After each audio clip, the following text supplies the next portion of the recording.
정책을 하다 보면 예상과 다르게 적용되는 부분이 있을 거고, 좀 잘못 소개된 부분도 분명히 있을 거예요. 그런데 아까 영상을 보여드리자고 했던 건 뭐냐면, 책임이 있는 부분은 분명히 누군가에게 있는데, 어때요? 난 몰라요. 나랑 상관없어요. 느낌이 강하다는 거. 그게 가장 큰 문제. 가장 큰 문제다. 내가 거기에 참여를 했지만, 내가 뭐 얘기를 했지만 나는 몰라요. 나랑은 상관없는 그런 태도의 문제가 사실은 사람들을 이해시키는 게 아니라 분노를 더 자극하고 있다. 그러니까 이제 기사들 어떻게 쫙 쏟아져요. 집 내놨다던 청와대 다주택자들 대부분 안 팔고 떠났다.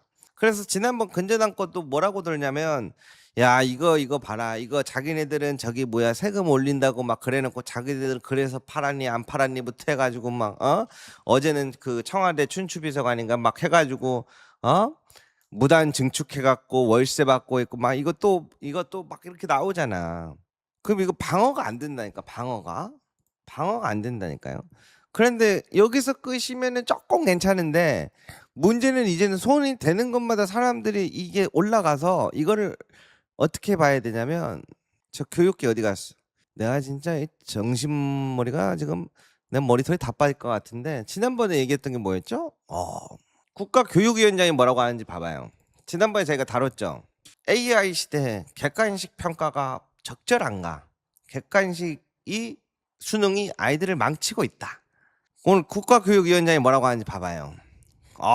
수능에서 서술형, 논술형을 도입하면 학원 안 다녀도 돼요, 여러분. 독서로 충분해요. 어떻게 서술형, 논술형을 어떻게 이거 평가하고 할 건데, 이거 준비할 때 다 학원 가서 하지. 논술 학원이 왜 있는데 뭐. 그래서 제가 전반적으로 느끼는 분위기가, 이게 정말 도움이 되는 것인가? 필요한 것인가? 효율적인가?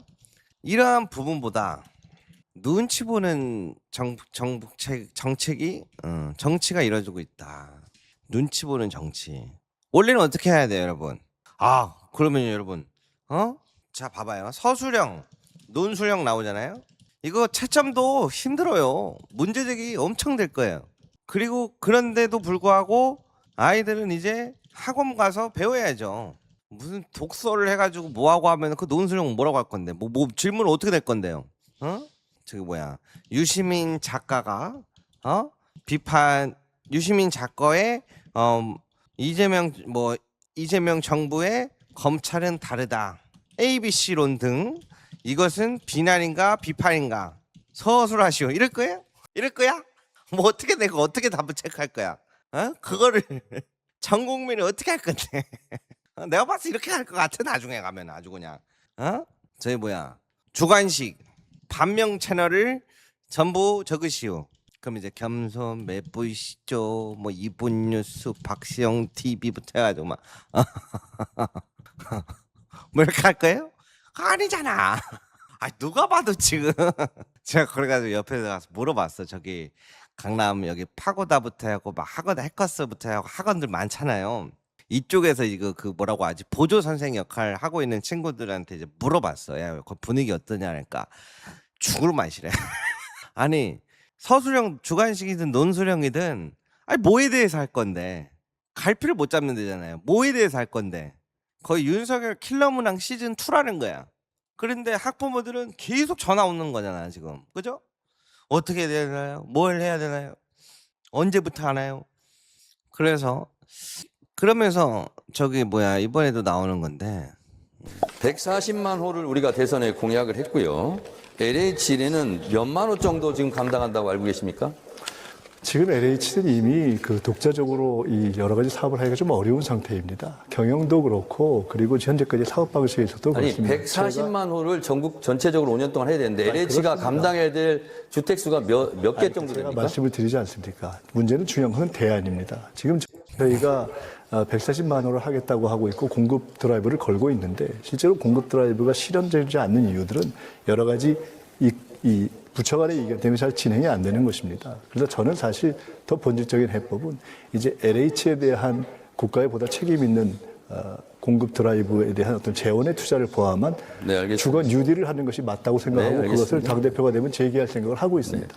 LH에 대한 관심은 소중한 것이지만 너무 미세한 것에 빠지지 않으시기 바랍니다. 국무총리까지 하신 분이 또 당대표가 되시겠다는 분이 총선 승리에 가장 중요한 정책일 수 있는 부동산 정책에 대해서 잘 모르시는 것 같아서 제가 말씀을 드리겠습니다. LH가 5년간 11만 호씩 55만 호를 감당해야 됩니다. 근데 지금 LH 여건상 지금 문제가 여러 가지가 있는데요. L과 H를 지금 분사한다고 그래서 지금 LH 직원들이 불안해하고 있습니다. 그리고 10,000명이 정원인데 1,200명이 빠져가지고 8,800명밖에 안 됩니다. 그러면 실제로 11만 호를 5년씩 해야 되는데 지금 6만 호 정도가 적정량이라는 겁니다. 그렇다면 140만 호를 추동할 수 있는 LH의 55만 호 공급은 사실상 지금 불가능한 상태로 가고 있는 겁니다. 그래서 그거를 파악하고 있느냐라고 물었는데 엉뚱한 얘기만 지금 하셔가지고 제가 지금 말씀을 드리는 거고요. 여기서 중요한 게 뭐예요? 이거 진짜 국무위원님들부터 해갖고 내가 정말 속상해 죽겠는데 아까 뭐라고 했어요 뒤에? 자 다시 한번 볼게요. 140만 호를 우리가 대선에 공약을 했고요. LH는 몇만 호 정도 지금 감당한다고 알고 계십니까? 지금 LH는 이미 그 독자적으로 이 여러 가지 사업을 하기가 좀 어려운 상태입니다. 경영도 그렇고 그리고 현재까지 사업 방식에서도 아니 그렇습니다. 140만 호를 전국 전체적으로 5년 동안 해야 되는데 LH가 그렇습니다. 감당해야 될 주택 수가 몇 개 정도 제가 됩니까? 말씀을 드리지 않습니까? 문제는 중요한 건 대안입니다. 자, 요 포인트를 보여드리려고 하는 거예요. 이게 왜 그러냐면 제가 국무회의를 그래도 나름대로 요 근래도 챙겨보거든요. 이 대안이라고 하는 게 있잖아요. 자, 보세요. 어디서 많이 들어봤죠? 이게 요즘에 요거 트렌드 키워드예요, 여러분. 대안 있으세요? 다들 대안이야, 대안. 레버리지 ETF? 대안 있으세요? 대안 있으세요? 지금은 책임보다 대안이 필요한 때다. 이게 왜 이렇게 쓰는지 모르겠어요. 다 문제는 뭐냐면 본인들이 다 이거에 대한 직접 관여를 하는 사람들이거든요. 근데 지금 당신들이 지금 우리를 비판해?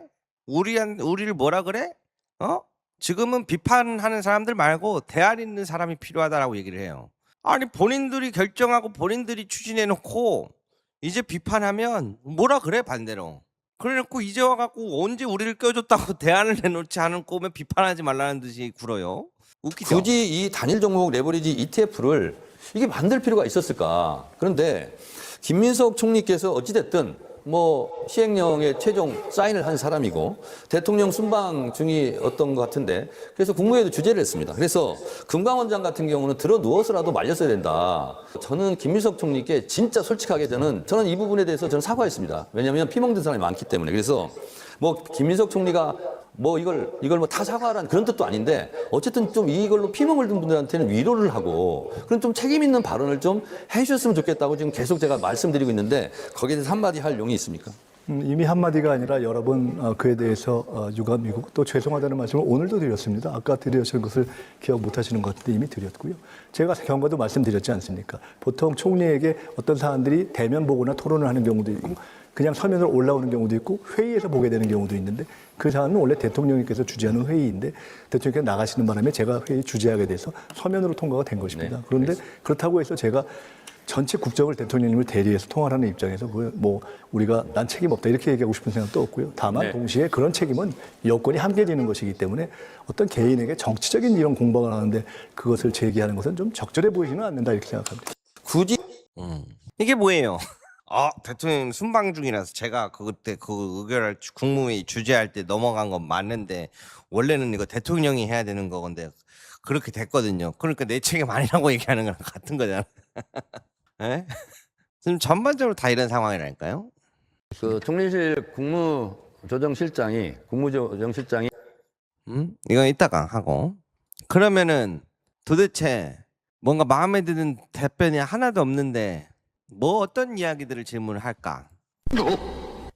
문재인 대통령께서 태도가 정치의 본질이다라고 말씀하셨고 저는 제가 당대표가 되면 바로 그것을 기준으로 삼아서 우리 당의 어떤 토론 문화, 멸칭, 또 잘못된 어떤 욕설, 프레임 이런 것들을 상층부로부터 평당원까지 다 정리하는 것이 필요하다고 봅니다. 우리 당과 관계 있는 소위 진보적인 미디어나 평론가들도 마찬가지라고 봅니다. 최근에 이지은 위원장과 박시영 그 TV의 박시영 평론가가 그 근후에 이시자 씨, 그 신천지와 연관이 있다고 하는,를 논하면서 우리 대통령님의 사진을 끌고 들어가서 문제가 된 적이 있고 굉장히 많은 비판을 받고 있습니다.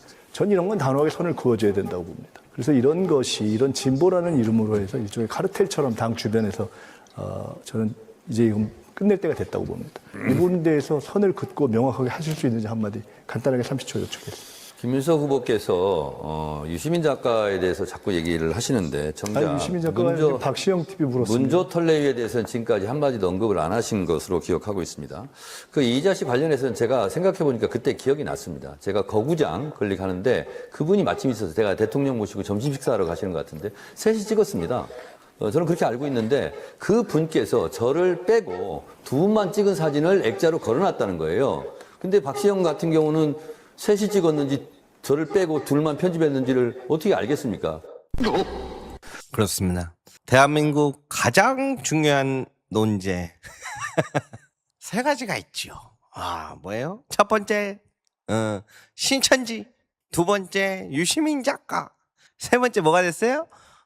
박시영 TV가 됐어요. 어쩌다 이래 된 거야. 에? 정말로. 아이고. 그 외에도 뭐 몇 개 더 있는데 이거 말고 저것도 있지 않나? 이거는 그냥 패스하겠습니다. 이거 말고 하나 더 있었는데 그거 저게 뭐야? 어디서 봤더라? 여기서 봤나? 이 메가 프로젝트를 진행하려면 4대 기업 오너 같은 경제인들과 토론을 해봤어야 되는데 토론해보셨냐? 여당 대표가 뭐 이재용, 뭐 최태원 이런 분들하고 만나면 대대적으로 기사에 납니다. 실제로 네 분을 만나셔서 토론하신 적이 있습니까? 30분 이상? 김민석 후보는 아니 그냥 그것에 대해서 답변해 주십시오. 확증 편향 현상이 좀 심한 것 같습니다. 당대표를 하게 되면 안 하셔서 모를 것 같은데 중소기업이나 대기업 회장들하고 실제로 상공회에서 정책 간담 이런 걸 많이 합니다. 당대표를 하실 때 이런 질문은 안 할 것으로 생각하고요. 그리고 대기업 총수들과 자주 만나셔서 좋으실지는 모르겠는데요. 저희는 공개적으로 비공개적으로 얘기한 거 만나서 얘기하고 그런 것을 그렇게 자랑하지 않습니다. 네, 30초 지났습니다. 이 메가 프로젝트 아이고 머리야. 참고로 여기 뭐 몇 가지가 있는데 제가 다 떠나서 제가 그 국회에서도 최태원 SK 회장이 몇 번 나왔고 그 강연이라고 할까요? 연설을 했거든요. 그죠? 국회 와서도 몇 번 했어요. 김태년 의원이랑 해가지고 와서 하는 것도 있었고. 그죠 여기? 제가 봤거든요. 그런데 뭐가 있냐면 저분 여기 보면 최태원 SK 회장이 박지은의 지식플레이라고 하는 채널에도 이렇게 나온 적이 있어요. 그러니까 무슨 말이냐? 최태원 회장은 일본에 진출하고 싶어하는 그 목표가 있어요. 목표. 그죠? 사실 일본에 SK 하이닉스를 진출하고 싶은 이거를 계속해서 공통적으로 여러 차례 반복해서 해왔었어. 그죠? 그래서 사실 조금 더 논의가 되려면 아까 이야기했던 공시회와 관련해 가지고 변동 가능성, 미군 군공항 기지 또는 이러한 사람들이 알고 있는 부분, 특히 뭐 경제나 증시 막 주식 이런 거 하시는 분들은 와 이게 저도 참 신기한 게요. 주식을 한 주 딱 갖고 있잖아요. 여기가 지금 실적이 어떤가 보고 돼. 주가가 내려가잖아요. 더 신기한 게 안 볼 줄 알았거든. 또 더 보게 돼. 여기가 지금 주가가 조금 내려갔고 내가 손실이 났지만 장기적인 미래 가치가 있지 않을까? 그렇게 다 보게 되더라. 그런 사람들이 엄청나게 잘 알아.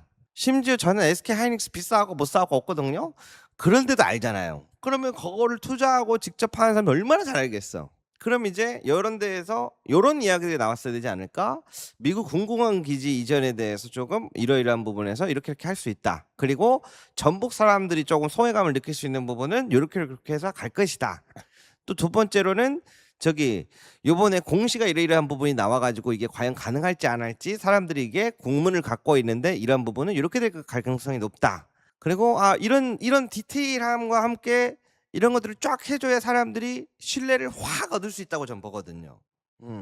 근데 지금 전체적으로 어때요? 광고를 이따만큼 해. 광고를 이따만큼 하는데 이거를 산업부 장관뿐만 아니라 전 총리부터 하고 전부 다 지금 자신 있게 나서서 할 사람이 없는 거예요. 그러니까 사람들이 지금 불안감이 올라오잖아요. 지금도 엊그제부터 계속 사람들이 뭐라 그래요? 이거 가능한 거요? 할 수 있는 거요? 쉽지 않을 것 같은데 이걸 누가 얘기하냐면 호남분들이 얘기를 해요. 제가 그래서 가서 내려갔을 때 그때 전 지역에서 많이들 오셔가지고 다 여쭤봤어요. 한 분 한 분. 이거 어떻게 잘 될 거라고 보세요? 좀 어떻게 좀 보고 계세요? 잘 됐으면 좋겠는데 쉽진 않을 것 같은데 다 많이 그래도 그렇게 보세요. 그러니까 그런 것들을 좀 해소를 해줘야 되는데 그런 것들이 없어서 너무 아쉽네. 예? 뭐 대기업 회장 만나본 적이 있어요? 이분 뉴스 대호랑 같이 방송해 본 적이 있어요? 정청래 대표님도 치고 나가야 돼 그럴 때. 예?